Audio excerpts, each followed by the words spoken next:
نحمده ونستعينه ونستغفره ونستهديه ونعوذ بالله من شرور أنفسنا وسيئات أعمالنا من يهد الله فهو المهتد ومن يضلل فلن تجد له وليا مرشدا وأشهد أن لا إله إلا الله وحده لا شريك له وأشهد أن سيدنا وسندنا وحبيبنا وطبيبنا وطبيب قلوبنا ومولانا محمدا عبد الله ورسوله الذي بلغ الرسالة وأدى الأمانة ونصح الأمة وكشف الله به الغمة وجاهد في الله حق جهاده حتى أتاه اليقين فصلوات الله وسلامه عليه وعلى آله وصحبه وتابعيه ومن تبعهم بإحسان إلى يوم الدين أما بعد فأعوذ بالله من الشيطان الرجيم بسم الله الرحمن الرحيم ألا بذكر الله تطمئن القلوب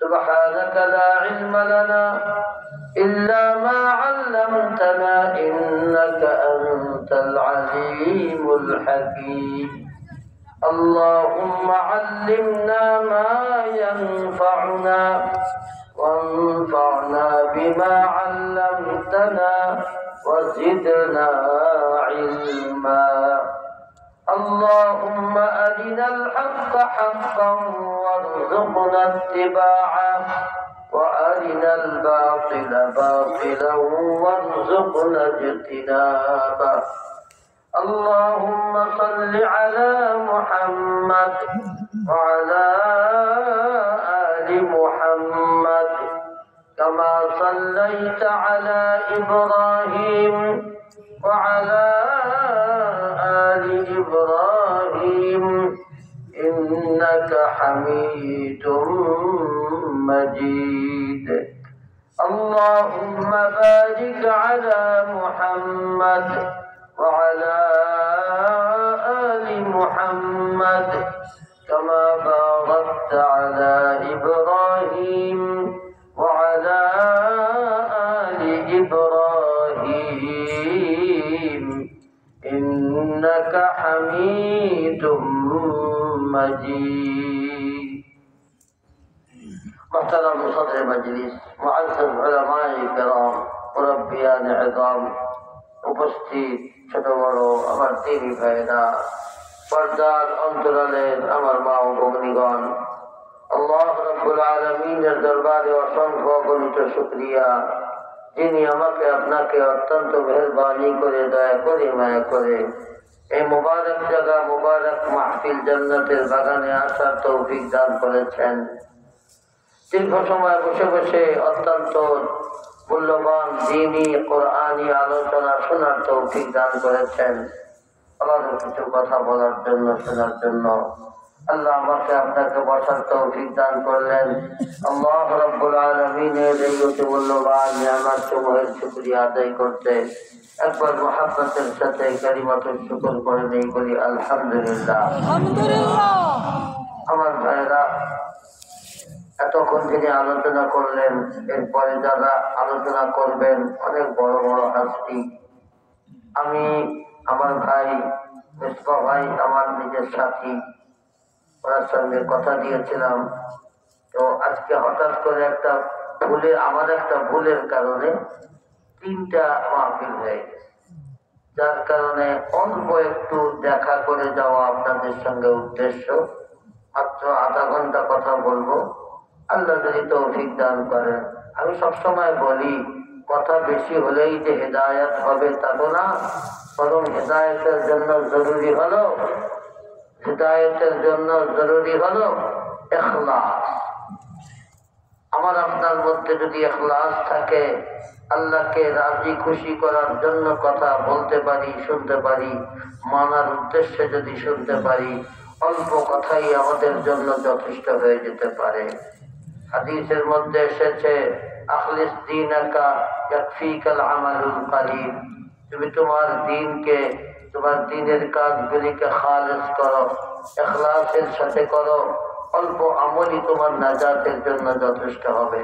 তাই তো আমি আসলে এত বড় জায়গা আল্লাহর ওলি, আমাকে উনি অনেক মহব্বত করতেন।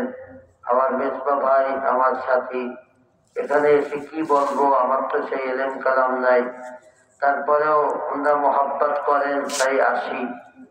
আল্লাহ পাক যেন, আল্লাহ চাইলে তো অনেক কিছুই করতে পারেন, যে অযোগ্যকে দিয়েও অনেক ভালো কথা বলাইতে পারেন, তাই না? সেজন্য আমি আপনাদের সামনে ছোট্ট একটা আয়াতের অংশ তেলাওয়াত করেছি। আমি এর উপরে কিছু কথা বলেই শেষ করে দেব। আল্লাহ বলেন, আলা বিযিকরিল্লাহি তাতমাইন্নুল কুলুব। আপনারা এই আয়াতের অংশটা অনেকবার শুনেছেন, বিশেষ করে এই বুজুর্গদের দরবারে এই আয়াতের আলোচনা অনেক হয়ে থাকে। তো এক কথা যেটা বলা হয় সেটা যে আর বলা যাবে না তা তো না, বরং কোরআনের কথা বারবার বলতে থাকতে হবে। বারবার বলতে থাকলেই সেটা অন্তরে লাগবে।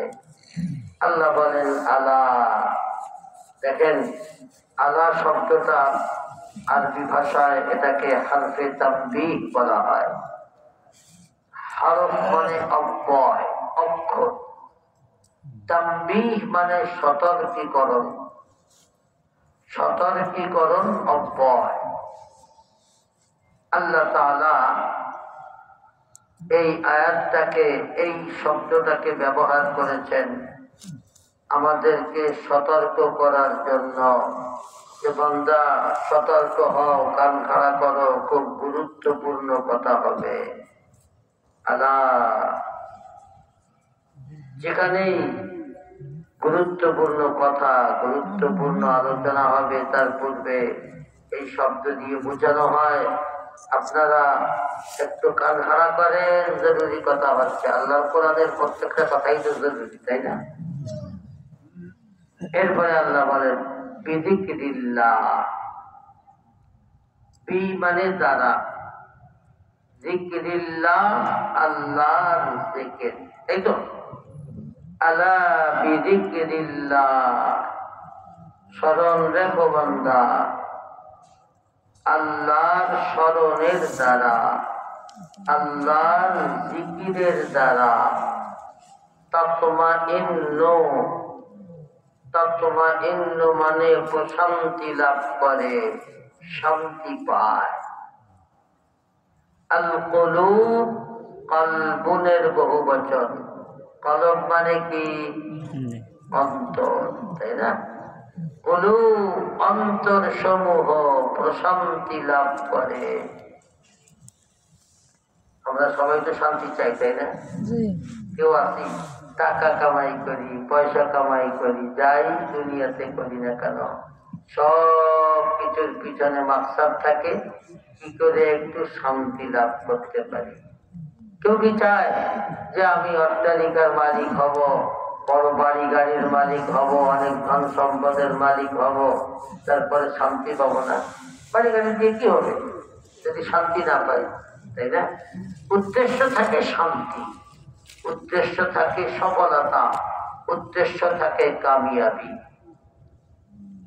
তো আল্লাহ বলেন, বান্দা তুমি শান্তি তালাশ করো টাকার পিছনে, আমি টাকার মধ্যে শান্তি রাখি নাই। বান্দা তুমি শান্তি তালাশ করো তোমার ক্ষমতার মধ্যে, আমি ক্ষমতার মধ্যে শান্তি রাখি নাই।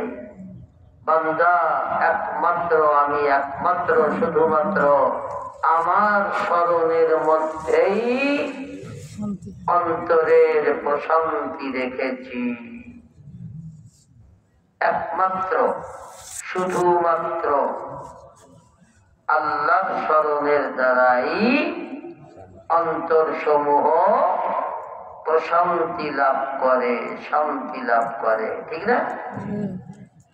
এখানে বিষয়টা হলো, আমি তর্জমা করেছি একমাত্র শুধুমাত্র। এটা কেন করেছি জানেন? যারা আরবি বোঝেন তারা তো বোঝেন, না বুঝলেও আমি বোঝাই দিচ্ছি। একটা হলো শব্দটা তাতমাইন্নুল কুলুব, অন্তর সমূহ প্রশান্তি লাভ করে বিযিকরিল্লাহ, আল্লাহর স্মরণের দ্বারা। এই বিযিকরিল্লাহর সম্পর্কটা তাতমাইন্নুর সাথে। সুতরাং শব্দটা বা সেন্টেন্সটা এমন হওয়া দরকার ছিল, তাতমাইন্নুল কুলুবু বিযিকরিল্লাহ, অন্তর সমূহ প্রশান্তি লাভ করে আল্লাহর স্মরণের দ্বারা। কিন্তু আল্লাহ এখানে এই বিযিকরিল্লাহটাকে আগে নিয়ে এসেছেন। এই যে আগে নিয়ে এসেছেন, এর দ্বারা অনুবাদের মধ্যে, তর্জমার মধ্যে একটা ভিন্নতা সৃষ্টি হয়েছে। সেটা কি? আল্লাহ তাআলা এই পরের জিনিসটাকে আগে এনে যেটা করেছেন, আল্লাহ বুঝিয়ে দিয়েছেন, বান্দা আমি অন্তর সমূহের প্রশান্তিকে একমাত্র আমার স্মরণের মধ্যেই সীমাবদ্ধ করে দিয়েছি। এই বিযিকরিল্লাহটাকে আল্লাহ আগে এনে এটাই বুঝিয়ে দিয়েছেন, বান্দা শুধু যদি বলা হতো তাতমাইন্নুল কুলুবু বিযিকরিল্লাহ, অন্তর সমূহ প্রশান্তি লাভ করে আল্লাহর স্মরণের দ্বারা, এর দ্বারা এটা বোঝা যায় না যে আল্লাহর স্মরণ ছাড়া অন্য কোনো কিছুর দ্বারা অন্তরের শান্তি আসতে পারে না, এটা বোঝা যায় না।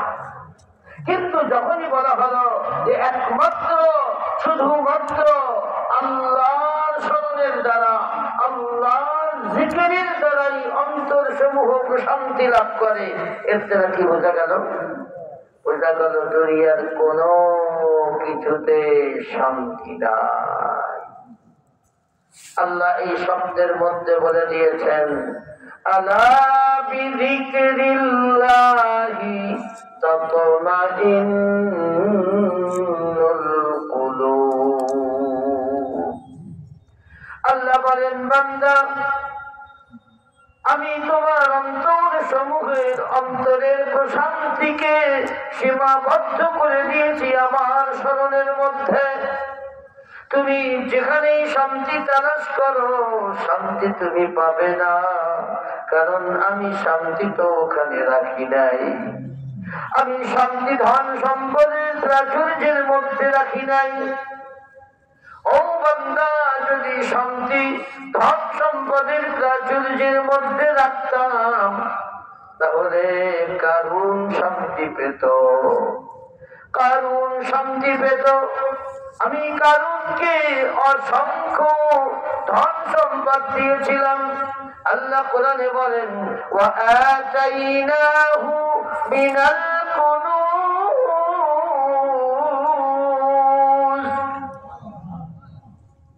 আমি কারুনকে ধন সম্পদের প্রাচুর্য এত দিয়েছিলাম, মা ইন্না মাফাতিহাহু লাতানু বিল উসবাতি উলিল কুওয়া। আল্লাহ বলেন, এত পরিমাণ ধন সম্পদ আমি তাকে দিয়েছিলাম যে ওই ধন সম্পদ গুলি যেই গুদমের মধ্যে রাখত, সেই গুদম গুলির যেই তালাগুলি ছিল, সেই তালাগুলি চাবি দিয়ে খুলত। চাবিগুলি ছিল চামড়ার,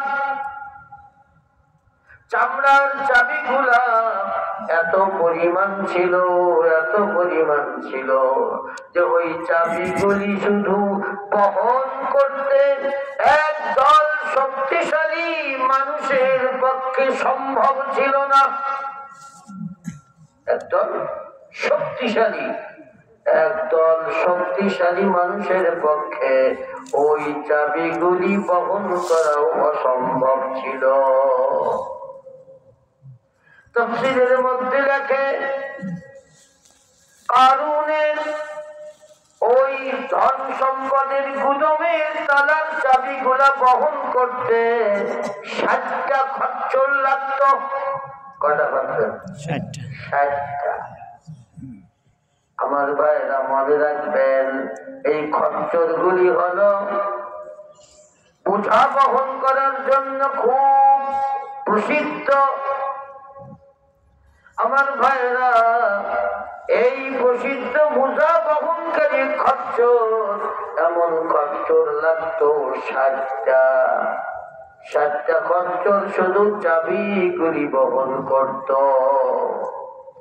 আল্লাহ এত ধন সম্পদ দিয়েছিলেন, কিন্তু কই আমার ভাইরা সেই ধন সম্পদ পাওয়ার পরে দুনিয়ার মোহাব্বতে, দুনিয়ার ধোকায় সে তার পরকালকে এমন ভাবে ভুলে গেছে যে সে তাকে যখন বলা হলো আহসিন কামা আহসানাল্লাহু ইলাইক ওয়ালা তাবগিল ফাসাদা ফিল আরদ ইন্নাল্লাহা লা ইউহিব্বুল মুফসিদিন।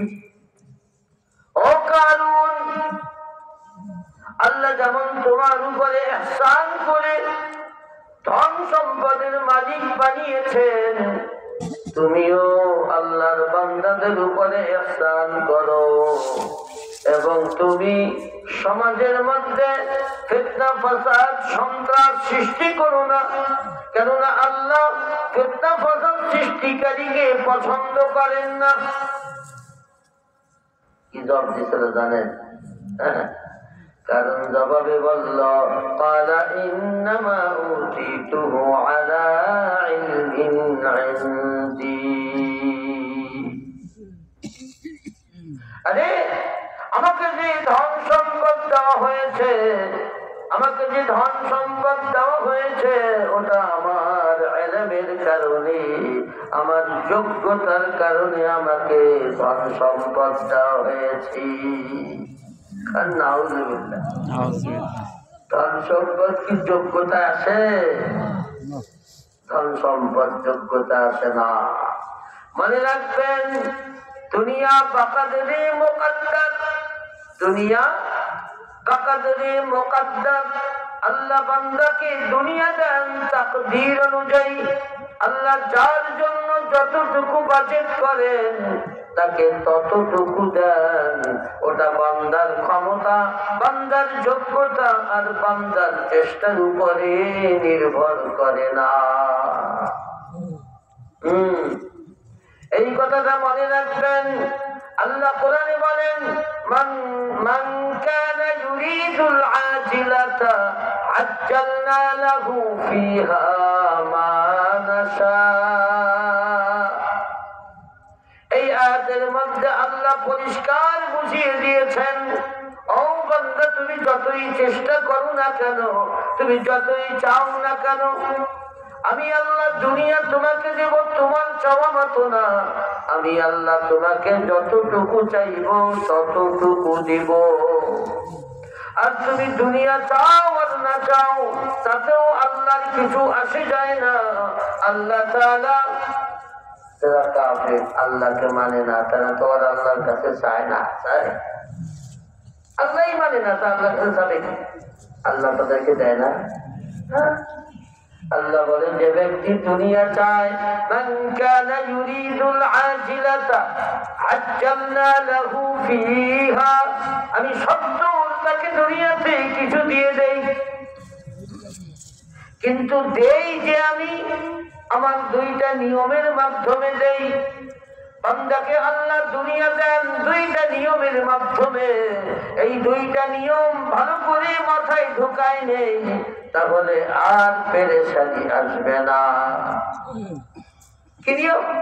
এক নম্বর নিয়ম হলো আল্লাহ বলে মা নাশা। ও বান্দা, আমি তোমার তোমাকে দুনিয়া দেব, তোমার চাওয়া মতো না, আমার চাওয়া মতো। মা নাশা, আল্লাহ বলেন নাই মা ইয়াশা, সে যা চায় আমি তাকে তাই দেই, তা বলেন নাই। আল্লাহ বলেন মা নাশা, আমি যতটুকু চাই ততটুকু দেই। বান্দা চাইতে কি কম চায়? আমরা কি কম চাই? কম চাই। আর তার চেয়ে বড় খারাপ জিনিস কি জানেন? সবাই আমরা দুনিয়া বেশি হলে খুশি হই, ঠিক না? দুনিয়া বেশি হলে খুশি হই না এমন মানুষ তো মনে হয় দুনিয়াতে কমই আছে। অথচ এটা একদম নির্বুদ্ধিতা। কেন বুঝাই দিয়ে নি বলেন তো, আপনাকে যে একটা টাকার মালিক বানানো হয়েছে, এই একটা টাকার হিসাব কি আল্লাহর কাছে দেওয়া লাগবে না? লাগবে। আচ্ছা, তাহলে প্রত্যেকটা টাকা, প্রত্যেকটা সম্পদ, প্রত্যেকটা নিয়ামত এক একটা প্রশ্ন, এক একটা প্রশ্ন। ثم لتسألن يومئذ عن النعيم। আল্লাহ বলেন অতঃপর তোমাদের সকলকে জিজ্ঞাসা করা হবে আনিন নাঈম, প্রত্যেকটা নিয়ামত সম্পর্কে জিজ্ঞাসা করা হবে। আল্লাহর নবী বলেন এক কদম সামনে চলবে না চারটা প্রশ্নের জবাব দেওয়া ছাড়া।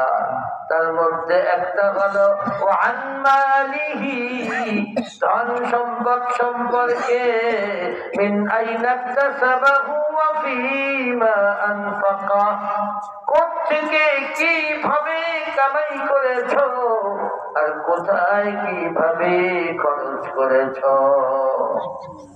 আচ্ছা, সবটার যদি জবাব দেওয়া লাগে আল্লাহর কাছে, প্রত্যেকটা যদি প্রশ্ন হয়, কোন মানে পরীক্ষার্থী চায় যে আমার প্রশ্ন বেশি হোক?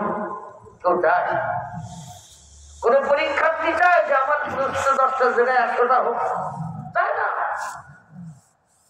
আবার কোন পরীক্ষার্থী চায় যে আমার প্রশ্নগুলি সত্য হোক? চায় না। প্রশ্ন সহজ হোক চায়। তো পুরো দুনিয়াটাই হলো পরীক্ষা। আর দুনিয়াতে আমাকে যা কিছু দেওয়া হয় সব কিছু পরীক্ষা।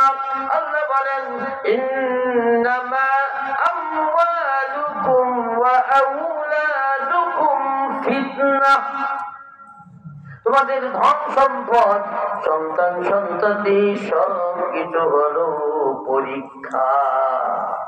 পরীক্ষা তো ধন সম্পদ পরীক্ষা, এক একটা প্রশ্ন। আর প্রশ্ন বেশি হোক, আমাকে যে জবাব দেওয়া লাগবে এই কথাটা যদি মনে থাকতো তাহলে কি আর প্রশ্ন বেশি চায়? কেউ বেশি চায় না। আমরা নির্বোধ, আমরা পরকাল ভুলে গেছি, আমরা হিসাব ভুলে গেছি, আমাদেরকে হিসাবের মুখোমুখি হতে হবে সেই কথাটা ভুলে গেছি। যার কারণে দুনিয়া বেশি হলে খুশি হই। আচ্ছা, আল্লাহ বলেন কিয়ামতের ময়দানে বলা হবে আল-ইয়াউমা নানসাকুম, ও বান্দা আজ আমি তোদেরকে ভুলে যাব, কামা নাসিতুম লিকা ইয়াউমিকুম হাযা, যেমন তোরা দুনিয়াতে এই পরকালের সাক্ষাতের কথা ভুলে গিয়েছিলি। খেয়াল করেন, আমার কাছে আশ্চর্য লাগে কি জানেন, জান্নাতীরা যখন আমল নামা ডান হাতে পাবে না তখন কয়টা কথা বলবে, তার মধ্যে একটা কথা খুব গুরুত্বপূর্ণ। সব কথাই গুরুত্বপূর্ণ, আমার কাছে মনে হয় যে এই কথাটা স্মরণ রাখার মতো, স্মরণ রাখার দরকার। আল্লাহ বলেন ফাআম্মা মান উতিয়া কিতাবাহু বিয়ামিনিহি ফায়াকুলু হাউমু ইকরাউ কিতাবিয়া। আল্লাহ তাআলা বলেন জান্নাতীদেরকে যখন আমলনামা ডান হাতে দেওয়া হবে, কাউকে যখন আমলনামা ডান হাতে দেওয়া হবে, আমলনামা ডান হাতে পেয়ে আপন লোকদেরকে বলতে থাকবে, হা উমকরাউ কিতাবিয়া, দেখো দেখো তোমরা আমার আমলনামা পড়ে দেখো, আমাকে আমলনামা ডান হাতে দেওয়া হয়েছে, আমি জান্নাতি, আমি পাস করে গেছি। কিয়ামতের ময়দানে পাশের সার্টিফিকেট পাওয়ার পরে কি যে খুশি লাগবে, যতই বুঝাই না কেন বোঝানো যাবে না। আমার ভাইরা, জান্নাতীরা ব্যক্তিরা যখন আমলনামা ডান হাতে পাবে, তখন কেমন যে খুশি হবে, যতই বুঝাই বোঝানো যাবে না। খুশির চোখে বলতে থাকবে, কিতাবিয়া, দেখো দেখো তোমরা আমার আমলনামা পড়ে দেখো, আমলনামা আমাকে ডান হাতে দেওয়া হয়েছে, আমি জান্নাতি, আমি জান্নাতি, আমি জান্নাতি। এতদিন তো শুধু টেনশন করেছে, এতদিন মানুষ এমন টেনশনে ঘুরবে যে নিজের আপন কাউকে চিনবে না। কিয়ামতের ময়দানে উঠানোর পর আমলনামা হাতে পাওয়া পর্যন্ত সকলেই পেরেশান থাকবে, এমন পেরেশান, পেরেশানির চোটে কেউ কাউকে চিনবে না, কেউ কারোর সাথে কথা বলবে না, কেউ কারোর সাথে ইচ্ছা করেই কথা বলবে না। আল্লাহ কোরআনে বলেন, ইয়াউমা ইয়াফিরুল মারউ মিন আখিহি ওয়া উম্মিহি ওয়া আবিহি ওয়া সাহিবাতিহি ওয়া বানিহি লিকুল্লি ইমরিইম মিনহুম ইয়াউমাইযিন শা'নুন ইউগনিহি। আল্লাহ তাআলা বলেন, কিয়ামতের ময়দানে ভাই ভাইয়ের থেকে পলায়ন করবে, ভাই ভাইকে পরিচয় দেবে না, সন্তান মা বাবা থেকে পলায়ন করবে, মা বাবাকে সন্তান পরিচয় দেবে না, স্বামী স্ত্রী থেকে স্ত্রী স্বামী থেকে পলায়ন করবে, কেউ কাউকে পরিচয় দেবে না। আমার ভাইরা, মা বাবা সন্তান থেকে পলায়ন করবে, মা বাবা সন্তান থেকে পলায়ন করবে, মা বাবা ও সন্তানকে পরিচয় দেবে না। আমার ভাইরা, আল্লাহ বলেন, কেন এমন ভাবে জানো, লিকুল্লি ইমরিইম মিনহুম ইয়াউমাইযিন শা'নুন ইউগনিহি। আল্লাহ বলেন, প্রত্যেক মানুষের হালাত এমন হবে, এটা নিজের হালাত দিয়া সে ব্যস্ত হয়ে থাকবে, অন্য কারো সম্পর্কে জানা চিনা আর জিজ্ঞাসা করার মতো অবস্থা তখন কারো থাকবে না। আমার ভাইরা, আল্লাহ বলে, লা ইয়াসআলু হামীমুন হামীমা, কোন অন্তরঙ্গ বন্ধু, কোন আপনজন কেউ কাউকে জিজ্ঞাসাও করবে না। ইউবাশশিরুনহুম, তাদেরকে মুখোমুখি করে দেওয়া হবে, কথা বলবে না। লা ইয়াতাসাআলুন, কেউ কারোর সাথে কথা বলবে না। আমার ভাইরা, ওই জান্নাতি তখন বলবে, আমি পাস করে গেছি, আমি পাস করে গেছি। এর পরের কথাটা খেয়াল করেন, এর পরের কথা, ওই জান্নাতি বলবে, জানো আমি আমলনামা ডান হাতে কেন পেলাম, আমি আমলনামা ডান হাতে কেন পেলাম জানো? আমার ভাইরা, ডান হাতে পাওয়ার কারণ তিনি বলেন জান্নাতি তখন বলবে ইন্নী যানানতু আন্নী মুলাকিন হিসাবিয়া। আমি এখনই ছেড়ে দেব। ইন্নী যানানতু আন্নী মুলাকিন হিসাবিয়া। ওই জান্নাতি বলবে আমি আমলনামা ডান হাতে পেয়েছি, কারণ কি জানো? কারণ হলো আমি বিশ্বাস করতাম ইন্নী যানানতু মানে তায়াক্কানতু, আমি বিশ্বাস করতাম, আমার বিশ্বাস ছিল আন্নী মুলাকিন হিসাবিয়া, আমি হিসাব নিকাশের সম্মুখীন হব। প্রত্যেকটা মানুষ যদি এই কথাটা ভাবত, যা কিছু করি যা করতেছি এর হিসাব হবে, এর হিসাব নিকাশের বিচারক হবে একমাত্র আল্লাহ মালিক ইয়াউমিদ্দিন। আমি ওই বিচারের মুখোমুখি আমাকে হতে হবে, তাহলে সে আল্লাহর নাফরমানি করতে পারে না। অন্তরে ঢুকায় রাখতে হবে, যে কোনো কাজ করি না কেন আমাকে স্মরণ রাখতে হবে যে আমার হিসাব নিকাশের মুখোমুখি হতে হবে। আমার ভাইরা, আমি যে আয়াত পড়েছিলাম, আল্লাহ বলেন আলা বিযিকরিল্লাহি তাতমাইন্নুল কুলুব, স্মরণ রেখো বান্দা, একমাত্র আল্লাহর স্মরণের দ্বারাই অন্তর সমূহ শান্তি লাভ করে। ধন সম্পদ ক্ষমতা তোমার অসংখ্য হতে পারে, তুমি শান্তি পাবে না। শান্তি পেতে হলে আল্লাহর স্মরণ। তাকে আল্লাহর স্মরণ বলতে কি বোঝায়? আমি যতটুকু বুঝি, আল্লাহর স্মরণ বলতে আল্লাহর দ্বীনকে পরিপূর্ণ মানার দ্বারা। আপনি সকাল সন্ধ্যা খালি লা ইলাহা ইল্লাল্লাহ বলেন, নামাজ ঠিক মতো বলেন না, তারপরে হালাল হারামের ধার ধারেন না, কি অন্তরে শান্তি আসার কথা না? বিযিকরিল্লাহ বিদীনিল্লাহ, আল্লাহর দ্বীন মানার দ্বারাই অন্তর সমূহ প্রশান্তি লাভ করে। যেমন আল্লাহ বলেন মান আমিলা সালিহান মিন যাকারিন আও উনসা ওয়া হুয়া মুমিন। ঈমান এবং নেক আমল, ঈমান এবং নেক আমলের দ্বারাই পরিপূর্ণ দ্বীন, আল্লাহর কোরআনকে পরিপূর্ণ মেনে চলার দ্বারাই অন্তর সমূহ প্রশান্তি লাভ করে। বাকি আল্লাহর জিকির কেন বললেন?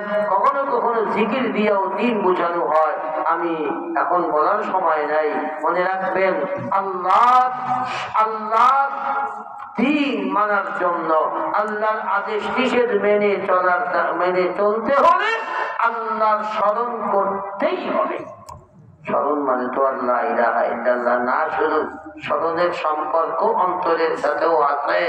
আপনি যদি আল্লাহকে স্মরণ করেন, যদি আপনি মনে করেন যে আমি যা কিছু করতেছি সব আল্লাহ দেখতেছেন, আল্লাহ জানতেছেন, আল্লাহর ফেরেশতারা লিখতেছেন, আমার সেখানের হিসাব হবে, আমি হিসাবের মুখোমুখি হব, আবার আল্লাহ বিচার করবেন, এগুলি আল্লাহ স্মরণ। এই স্মরণ যদি থাকে তাহলে সে কখনোই আল্লাহর নাফরমানি করতে পারে না। আর আল্লাহর নাফরমানি না করাটাই হলো মূলত দ্বীন।